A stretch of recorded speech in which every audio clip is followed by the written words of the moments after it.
PSA kids, the bear did cocaine! Alright everyone, here is my non-spoiler review of Cocaine Bear. What the hell did I think about it? Well, let's get into it. Don't show this movie in church. Actually, I would love that. Imagine. Initially, I thought this movie looked ridiculous. At first, I thought I was gonna skip this movie, but then word of mouth kind of got me curious. There were people actually loving it. Before I get into what I liked and what I didn't like about this movie, I just have to say that this movie was missing one glaring thing, and that was Sophie Turner. All I could think about while watching this movie was this iconic scene.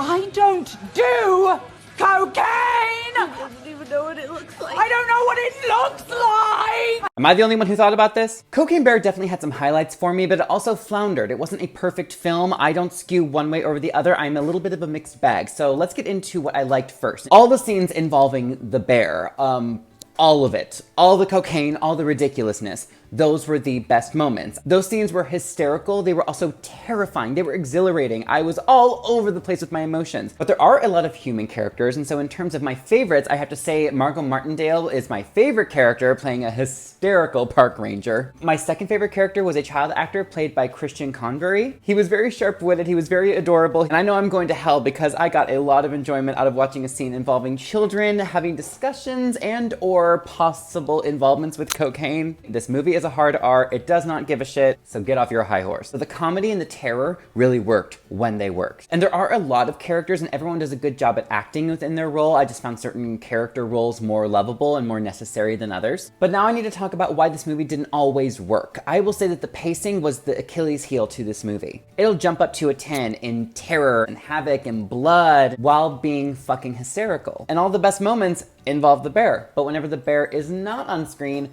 that's where we really hit rocky territory. Because half the movie deals with purely the human characters. The energy definitely plummets down from like a 10 to like a 4, and it's very up and down like the entire movie. And there were several times where we're with the human characters and I'm sitting there kind of waiting like, okay, can we get back to the bear? Haha, predictable, I'm a gay man wanting the bear to come on the screen. And this movie could have been one of the best modern comedies I've seen in the last few years. But it doesn't quite get there, and the unevenness ultimately holds this movie back from being great in my eyes. Overall, it's not a waste of time though. It's definitely fun, it's definitely entertaining. It could have been a lot worse. This could have been a Sharknado situation.